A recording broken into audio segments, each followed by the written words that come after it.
Olá, pessoal! Bem-vindos a mais uma aula de História do Brasil. Eu sou a professora Marcela Pessoa e o conteúdo de hoje é a Era Vargas, tá? Como todos sabem, Vargas é um personagem, né, um presidente que entrou para a história no Brasil porque ele era um tanto contraditório, né? Vargas vai tentar conseguir aliados no meio político, né? A gente sabe que ele inventou as leis trabalhistas, ele aceitou o voto feminino, mas tinha muita coisa por trás disso, né? Inclusive alguns manejos ali da elite agrária ainda, inclusive dele, né, que era do Rio Grande do Sul e também fazia parte das famílias tradicionais. Mas a chamada Era Vargas, ela é dividida em três fases, né? No primeiro momento a gente tem um governo provisório que vai de 1930 até 1934, um governo que não teve uma constituição, né? Um governo que começa a partir do golpe, no finalzinho ali da República Oligárquica. Nós vamos ter também, né, o chamado governo constitucional, que é o momento em que Vargas ele vai governar a partir da Constituição Federal elaborada por ele, né, e seus apoiadores, que inclusive é uma Constituição que ficou muito marcada por ser uma Constituição que deu uma certa abertura para a mulher, claro, com algumas outras intenções, mas que de certo modo também foi um avanço na legislação brasileira, em especial para nós mulheres. E a gente tem também, a partir de 37, o chamado Estado Novo, né, que muita gente vai chamar de ditadura de Vargas, né, por ser um governo em que todos os avanços, né, todas as questões voltadas para o meio popular, a abertura dada às pessoas, vai retroceder de certo modo. Né, vai haver um desgaste no governo de Getúlio Vargas e por isso ele acaba depois, né, fazendo um movimento para tentar ficar no poder, mas que não deu certo e ele teve que convocar novas eleições.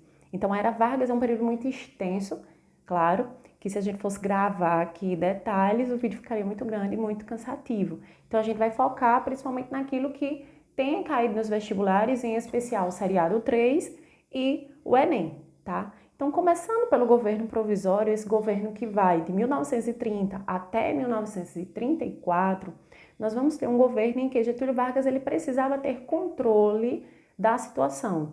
O governo tinha começado a partir do chamado Movimento 1930, um golpe, inclusive, onde Getúlio Vargas, né, e alguns apoiadores do seu governo, da sua ala, né, que seria uma ala de oposição, vão organizar o país a partir da chamada imposição de decretos-leis. Né? O que é que Getúlio Vargas vai fazer, professora?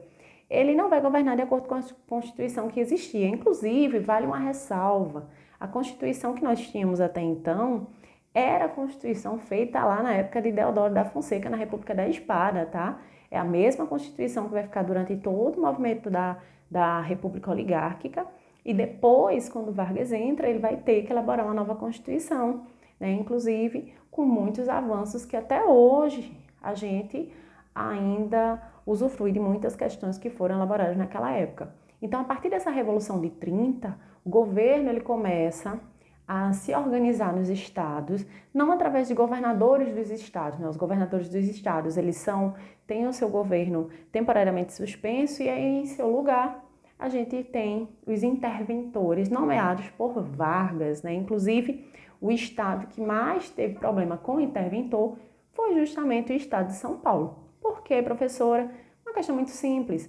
São Paulo era de onde vinha a elite, né, opositora do regime de Vargas. Foi a elite que provavelmente teria fraudado as eleições e feito Júlio Prestes, né, um candidato indicado por São Paulo, por outro presidente também da elite paulista, cafeicultora, e que ele acaba ganhando as eleições, mesmo a gente sabendo que a própria elite na época, né, a maioria dos eleitores faziam parte da elite e não eram de acordo, não estavam mais de acordo com aquele feito ali, aquela organização pensada por Washington Luiz. Então, provavelmente, quem teria ganhado as eleições, se as eleições não fossem fraudadas, se não se utilizasse, né, o voto de cabresto, toda aquela pressão, aquele medo, né, em relação aos coronéis, né, que a gente estudou isso na aula passada, muito provavelmente o candidato de Washington Luiz, o Júlio Prestes,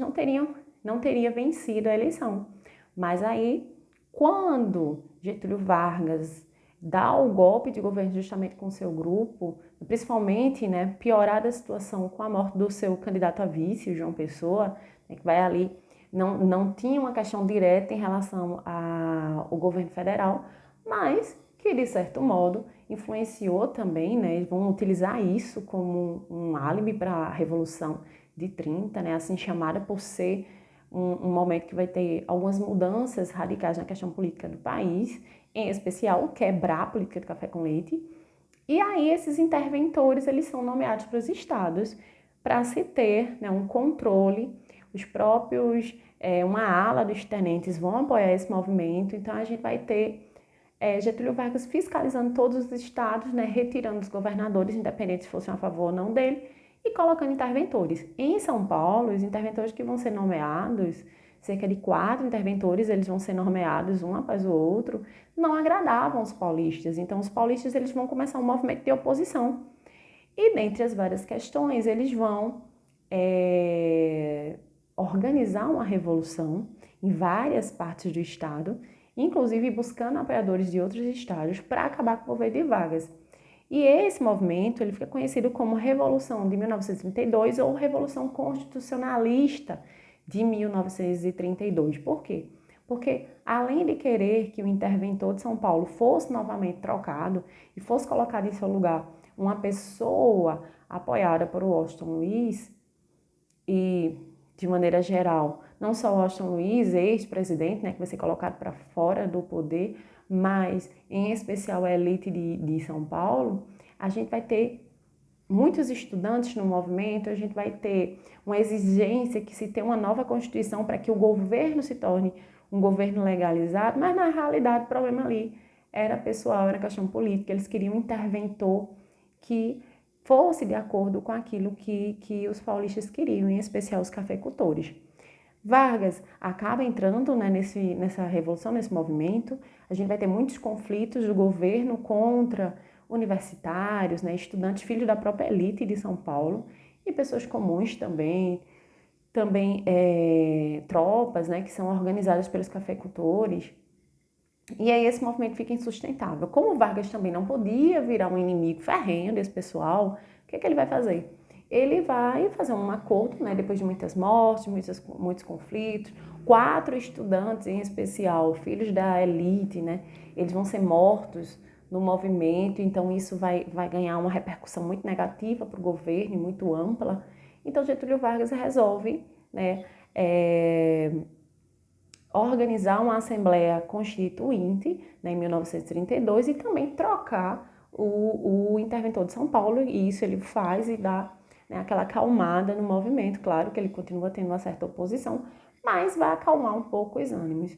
Então, a nova Constituição, ela deveria ser uma Constituição que desse uma base para o governo, mas que, sobretudo, também atendesse aos anseios dos cafeicultores, né?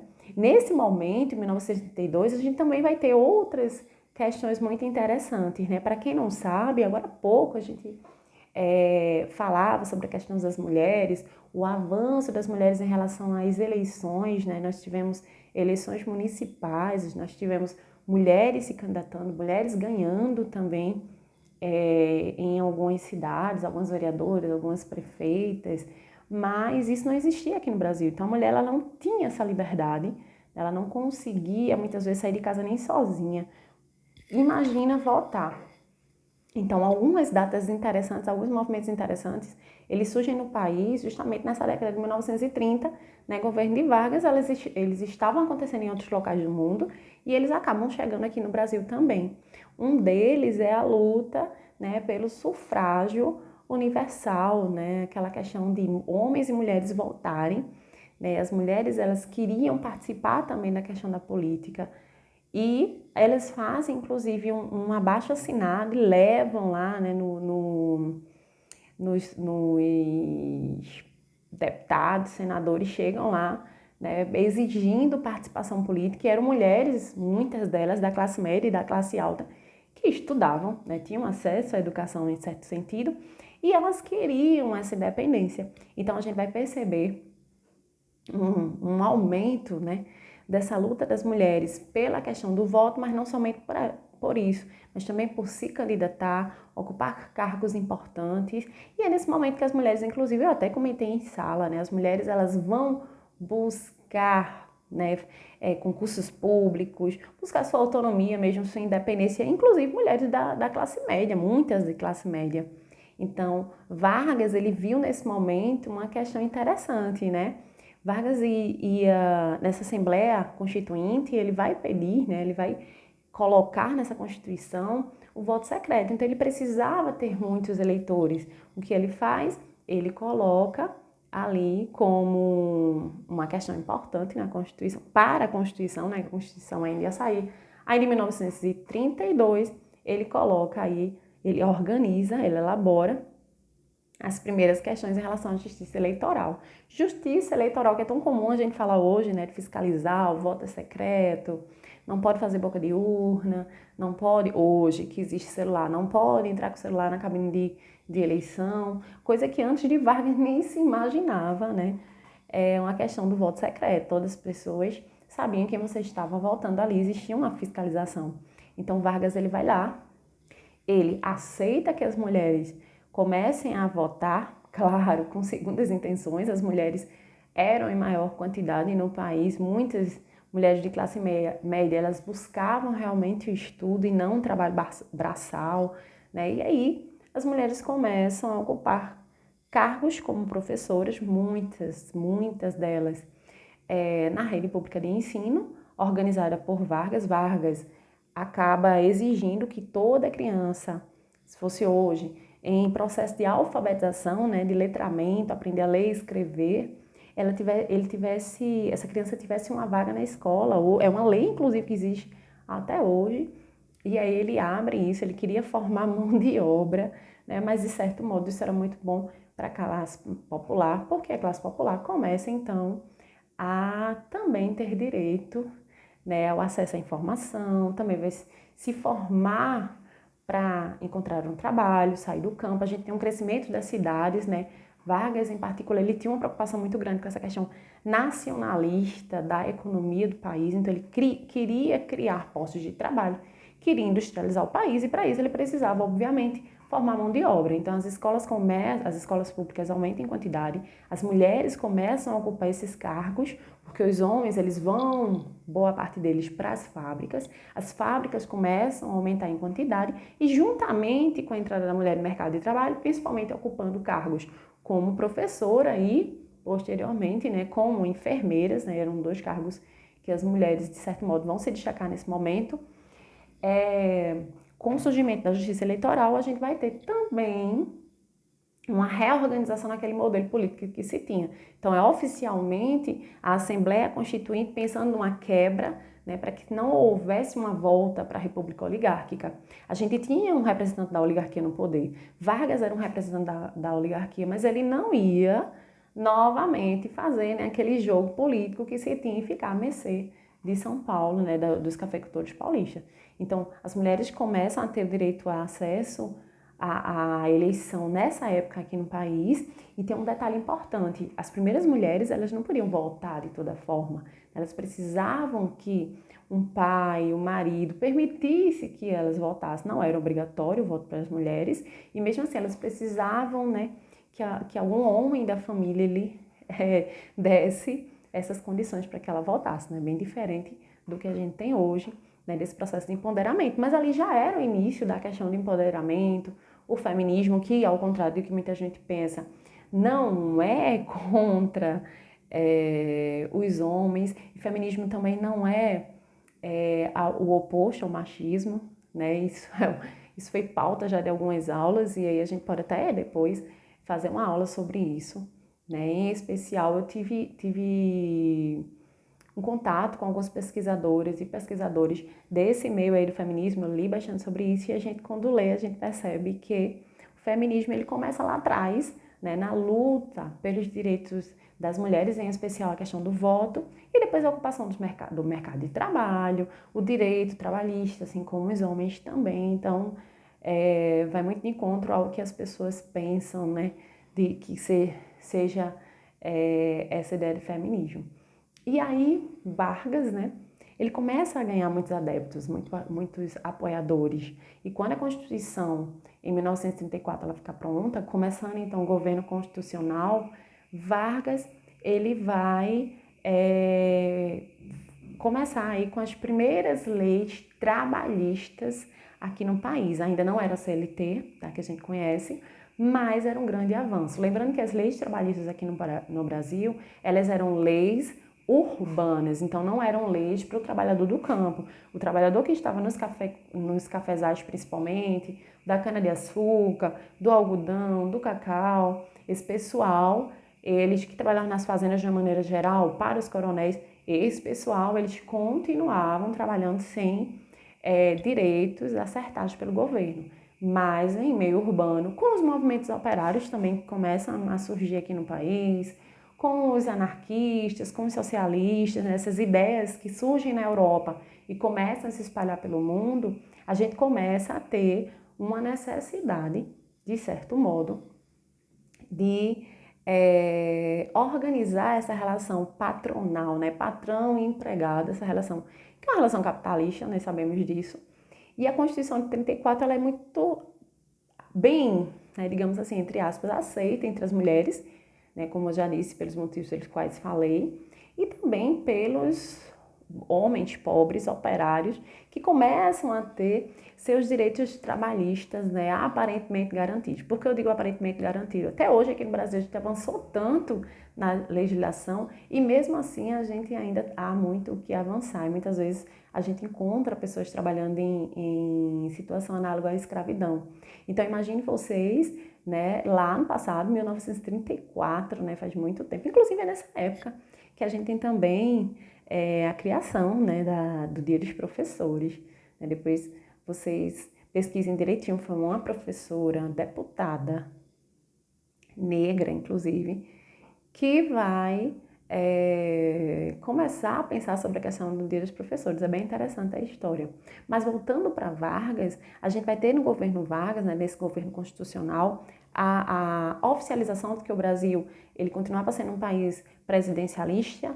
Agora as eleições passam a ser diretas, não mais o voto censitário, que já não existia, mas além de ser diretas, elas também eram para mulheres, para homens, alfabetizados, tá? E, de certo modo, a gente tem um voto secreto, então não tinha como ter as fraudes eleitorais e a gente continuar tendo o coronelismo oficialmente, embora que a gente saiba que em algumas cidades do Brasil, inclusive Limoeiro, a gente vai ter um movimento ainda muito parecido com o coronelismo, né? Ainda na década de 50, na década de 60, mas isso são cidades do interior. De maneira geral, o coronelismo ele acaba oficialmente quando Getúlio Vargas impõe, né, essa questão do voto secreto e da justiça eleitoral como uma fiscalização para esse movimento eleitoral aí. E a gente tinha dois grupos políticos principais, a Aliança Nacional Libertadora, mais popular, digamos assim, entre aspas, e a Ação Integralista Brasileira, que era um movimento mais ligado à militarização, à questão do patriotismo, à ordem. E ambos os movimentos, na realidade, não eram movimentos que apoiavam o comunismo. Então, ambos os movimentos vão ser aceitos por Vargas aqui no Brasil, justamente porque o comunismo ele estava se espalhando pelo mundo e a gente não tinha um grupo especificamente comunista aqui, né? Depois a gente vai ter a formação da intentona comunista, mas mesmo assim eles não ganham força, eles não dominam, né, a política do Brasil. Então, pela nova Constituição de 34, nós tínhamos 4 anos de governo. Vargas já tinha passado 4 anos provisoriamente e agora, né, em 1934 até 1938, oficialmente ele deveria passar. O que acontece? Em 1937, né, véspera de ano eleitoral, aí, Vargas aproveita essa onda de comunismo no mundo, o medo em relação ao comunismo, né? A gente tinha passado pela crise do capitalismo de 1929, então o Brasil ainda estava se reerguendo, os Estados Unidos não podia comprar, durante muito tempo, né, não podia comprar café ao governo brasileiro, então a gente teve alguns prejuízos em relação ao mercado internacional. Então Vargas faz o seguinte, Vargas ele dá um golpe de governo, né? Ele inventa um plano, teoricamente um plano comunista, conhecido como Plano Cohen, em 1937, e nesse plano, nesse documento inventado aí, ele diz que, quer dizer, aparentemente os comunistas, né, diziam que iriam dominar o país caso houvesse uma nova eleição. Então, para salvar o país dessa realidade, né, que poderia acontecer, que seria o comunismo dominar o país, não vai acontecer, minha gente, não espalhem esse tipo de bobagem, né? O comunismo ele não tem condições de dominar o Brasil, tá? É uma ideia que a gente sabe que é uma ideia até interessante se todos tivessem as mesmas condições financeiras e condições boas, né? Infelizmente não é isso que acontece, então não vai dominar o Brasil, ao contrário do que muita gente acha, que o Brasil já foi comunista. O Brasil não foi comunista,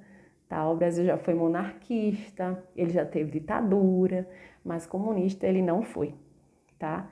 Por favor, estudar para não repetir certas coisas, inclusive para não errar no vestibular nem no Enem, não é? Então, o plano Cohen era um plano falso, onde Vargas ele vai, inclusive, né, no outro dia, fazer um pronunciamento na rádio, dizendo que para salvar o Brasil ele estava cancelando as eleições. É aí que ele fecha o Congresso. E fechando o Congresso Nacional, fechar o Congresso Nacional significa nada mais nada menos do que um golpe.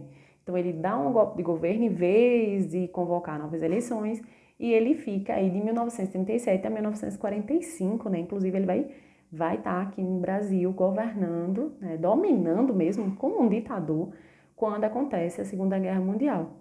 E engraçado, é muito contraditório esse personagem, esse governo, né, esse governante brasileiro, porque ele vai fazer uma ditadura de tendência fascista, mas ele não vai se dizer fascista, né? Vargas ele vai utilizar muita questão da propaganda a favor, né, positiva em relação ao governo, né? O programa A Hora do Brasil, que a gente sempre escuta, né, até hoje, ainda passa na rádio alguns feitos do governo, do Congresso Nacional, do Supremo Tribunal. A gente já tinha isso a partir de Vargas, e Vargas utilizava isso para fazer uma propaganda positiva mesmo do governo. E aí ele não se dizia apoiador de Hitler, inclusive ele manda tropas para a guerra apoiando os Estados Unidos, mas ele faz nesse momento, né, em 1937, uma nova Constituição, conhecida como a Polaca, uma Constituição inspirada na Constituição da Polônia, onde ele vai estabelecer um governo unitário, um governo autoritário, um governo antiliberal. Ele vai tentar dominar a economia, né? Apesar de Vargas, no momento ali da crise de 29, então até 34, a gente ainda vivia essa crise de 29 que os Estados Unidos viveu, ainda afetava a gente. Então Vargas compra o café que estava sobrando, ele faz diminuir os estoques, ele tenta aí uma boa relação com os cafeicultores, mas de maneira geral ele se coloca como o governo é ele, né? Não existe o governo brasileiro, existe o governo de Vargas, que é o que vai acontecer com Hitler, que é o que vai acontecer com Mussolini naquele momento. Inclusive Vargas, né, para legitimar o governo dele, ele utilizava a força e a propaganda. Então a propaganda muitas vezes mentirosa, né? Pacificadora até, onde muitas vezes a criança aparecia na escola, existiam sambas, né, que cantavam o bom relacionamento de Vargas com a população, os feitos dele. Ele começa a perseguir pessoas comunistas, inclusive a intentona comunista, que a gente vai ter na época, né, surgindo a partir de uma dissidência, né, de alguns tenentes, que, claro, alguns deles apoiavam sim o comunismo, mas, como eu disse a vocês, não tinham força de colocar isso aqui no Brasil. Vargas começa a perseguir muitas pessoas do movimento, inclusive Luiz Carlos Prestes, o líder do movimento da defesa do comunismo aqui no Brasil na época. A sua esposa estava grávida, Olga Benário. Existe até um filme, né? Olga. E a esposa, ela era de origem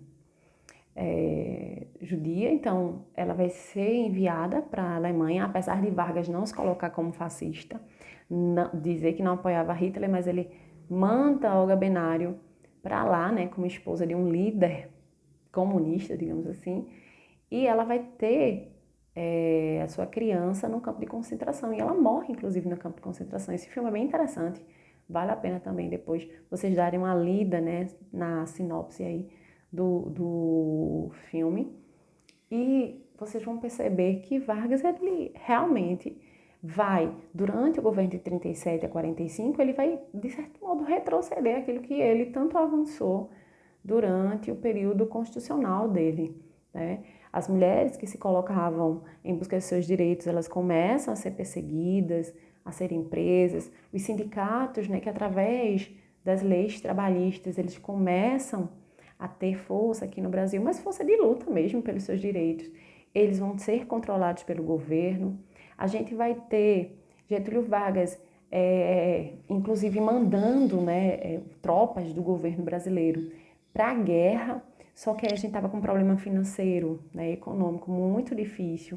Então, muitas pessoas não vão gostar, né, de que seus filhos fossem para a guerra, até porque Vargas se colocava como um ditador aqui no Brasil, mas ao mesmo tempo se dizia contra o fascismo e ele manda tropas guerrear ao lado, inclusive ali dos Estados Unidos contra, né, a Alemanha. Então, ele começa a ser visto de uma forma muito negativa, principalmente pela elite do país, inclusive uma parte da elite que já era contra ele, que é a elite do café. Então, a Segunda Guerra Mundial, atrelada a tanto tempo de governo, ele entre 1930, a gente já está em 1945, né, diante de tantos problemas econômicos por conta da crise de 29, da insatisfação de cafeicultores desde o início do governo Vargas, a gente vai ter, então, uma pressão muito grande para que ele convocasse novas eleições, né? E aí, o candidato seria o candidato Eurico Gaspar Dutra, né? Um candidato, inclusive, representante do meio liberal, né?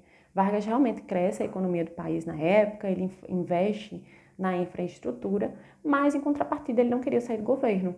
Ele vai até tentar, no finalzinho ali, em 45, um movimento que deixasse ele no governo. Ele vai buscar os grupos mais populares, que é um movimento chamado Queremismo, né? Queremos Getúlio, para que ele se mantivesse no poder, mas esse movimento não dá certo.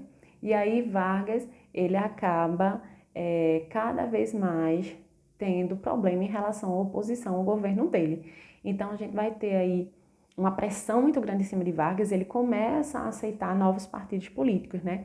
Como o PSD, que é o Partido Social Democrático, como o Partido Comunista Brasileiro, inclusive, que se inspirava, né, no comunismo soviético, o PTB, o Partido Trabalhista Brasileiro, que ganha força, né, por conta do movimento operário, e a UDN, União Democrática Nacional, que era muito conservadora e que, inclusive, vai ser chamada aí daquela que tinha o entreguismo, né? O que seria isso, professora? A gente vai ter a União Democrática Nacional, ela vai ser a favor, né, de certo modo, dessa modificação que a gente tinha aqui no Brasil em relação à abertura mesmo dessa ditadura de Vargas, né? Então eles queriam mais participação política e tudo mais. Então, além disso, né, o governo de Vargas ele se destaca nos anos de 1930 até 1945, mas em especial 40, 42, 43 por ali, como também um período chamado de Era do Rádio, né, onde os programas de auditórios, musicais, as rádios novela, a própria Hora do Brasil, aquela necessidade de você ter um português culto, de rezar todos os dias na escola, embora que a escola já fosse uma escola laica, mas a gente tinha ainda muito essa influência do catolicismo em muitas escolas. Ele tira, né, ele retira o ensino religioso católico da sala de aula, mas ele ainda permitia, né, aquela coisa de, pela manhã, fazer as filinhas no pátio da escola, rezar, depois assistir a bandeira, saber decorar dos hinos. Mas também ele utilizava a questão popular, né, da cultura, o samba, muitas vezes ele utilizava os esportes, né, como uma forma de estar mais próximo mesmo da população. Na verdade, ele já estava ali colocando em prática o que a gente chama de populismo, né? Não era populismo oficialmente, mas a gente estava chegando bem próximo aí do conceito oficial do populismo, que inclusive o populismo ele se espalha aqui na América Latina, né? Não vai ser somente no Brasil, a gente vai ter, por exemplo, populismo na Argentina. Então, Getúlio Vargas não dá certo, né, esse movimento querimista dele de permanecer no governo. Ele então convoca novas eleições, apoia o governo do Eurico Gaspar Dutra, né, a candidatura dele, e aí, né, o Dutra ele ganha a eleição, iniciando então um período que a gente vai chamar de período populista. Mas isso é assunto para mais uma aula da gente, para não ficar muito longa a nossa aula aqui, tá bom? Até a próxima!